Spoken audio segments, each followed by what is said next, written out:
Crucifixion is probably one of the most infamous punishments in ancient history.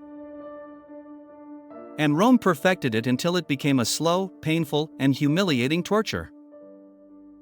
This punishment was not applied to just anyone, it was reserved for slaves, rebels, violent criminals and, above all, for those who committed crimes against the Roman state. It was a way of sending a brutal message to the population: disobeying the empire was not only illegal, but a slow and public death sentence. The process began long before being nailed to the cross. The condemned man was brutally flogged with whips that had fragments of bone or metal at the tips, tearing his skin and weakening him greatly. This was not only a punishment in itself, but also a preparation to ensure that the crucifixion would be even more unbearable. Then, carrying the crossbeam of the cross on his wounded shoulders, the prisoner had to walk through the streets in a kind of parade of public humiliation, sometimes with a sign hanging from their neck explaining their crime. Already at the place of execution, they fastened him to the cross with nails through his wrists and feet. Or, in some cases, they tied him up with ropes if they wanted to prolong his agony even further. Death did not come quickly. Often the condemned person died after hours or even days, not so much from blood loss, but from asphyxiation, dehydration, or simply by the collapse of their organs. The suffering was such that, on occasion, to hasten death, the executioners broke the legs of those crucified, preventing them from supporting their bodies and causing a rapid death by asphyxiation. Crucifixion was not only a tool of punishment, it was also a spectacle. The victims were placed on busy roads or conspicuous hills to remind everyone of the dangers of challenging Rome. This punishment became one of the most terrible symbols of Roman power, and its legacy endures to this day in our collective memory.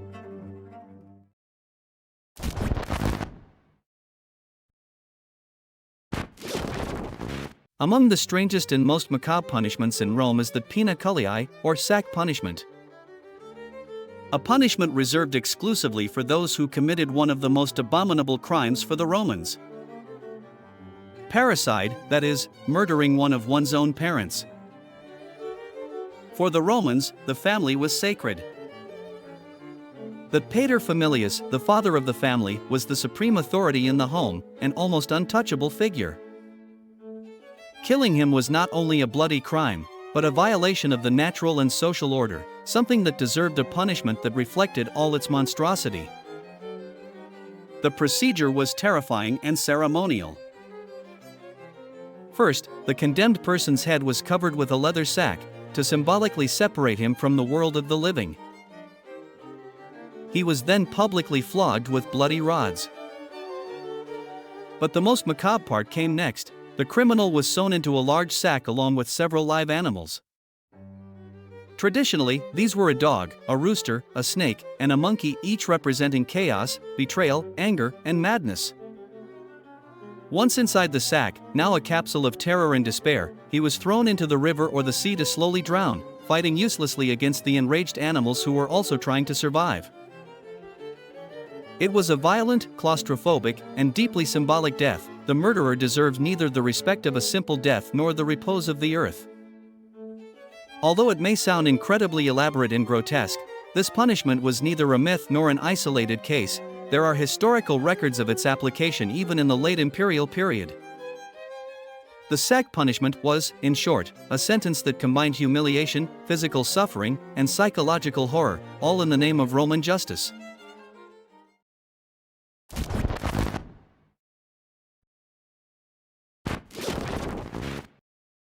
Within the severe disciplines of the Roman army, there was one punishment that was not only brutal, but also terrifyingly random: the decimation.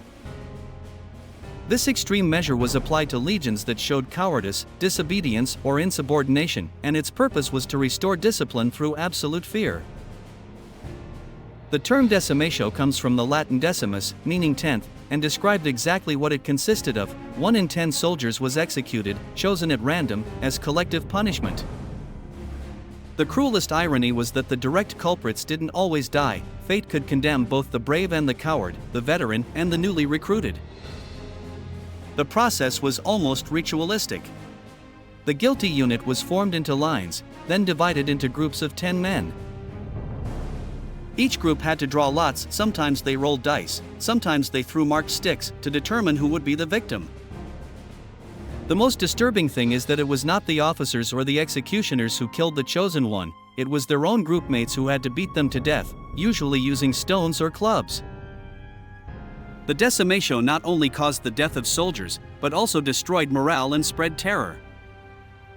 However, for Roman commanders, it was an effective tool for controlling armies of thousands of men in long and desperate campaigns. Although rare, because it was also a risky measure for the stability of the army, famous cases of decimation were recorded in critical periods, such as during legion revolts or after shameful defeats. In the brutal world of Rome, dying in combat was expected, but dying at the hands of your own brothers in arms through a punitive draw was one of the darkest horrors of military life.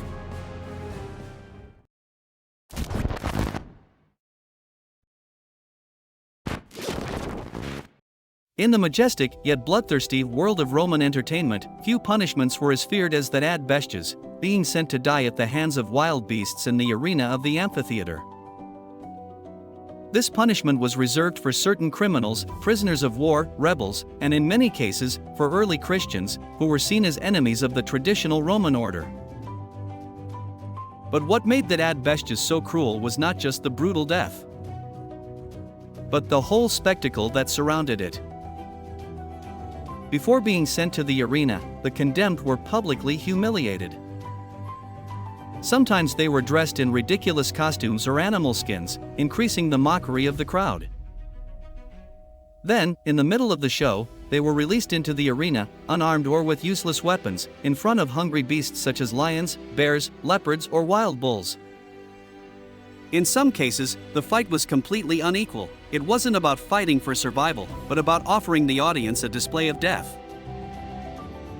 However, there are accounts of prisoners who managed to defend themselves heroically for minutes, or even killed one or more beasts before falling, generating euphoric reactions from the spectators. For the Romans, the ad bestias sentence had a double purpose: to punish the offender and to entertain the population. In the Roman mind, the violence in the amphitheater was a living reminder of Rome's power over life and death. The blood spilled in the arena was not just a punishment, it was a public celebration of the supremacy of order over chaos. Today, Rome's Colosseum still stands as a silent witness to these bloody spectacles, where hundreds, perhaps thousands, they met a brutal end at the jaws and claws of wild beasts.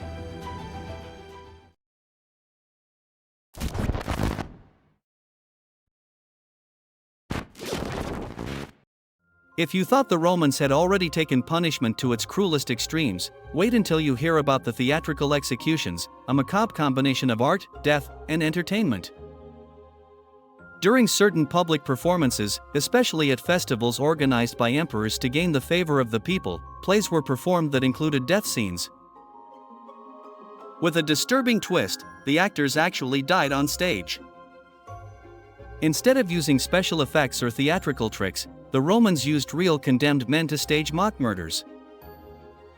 It was a way to give extreme realism to the performance, at the cost of human lives. For example, if a play required a character to be beheaded, a condemned man would be dressed up and put in the role. And at the culminating moment, he was actually executed, to the applause or indifference of the audience. Another famous case involved depicting Greek myths such as that of Prometheus, chained to a rock and attacked by an eagle, a seen witch. In the Roman version, it ended with the prisoner actually being torn apart by a trained animal. These spectacles served as a brutal reminder of Roman authority, but they also satisfied the demands of a population that desired ever more intense emotions. Human life, in this context, became a mere entertainment accessory, yet another example of how Rome combined cultural sophistication with almost unimaginable violence.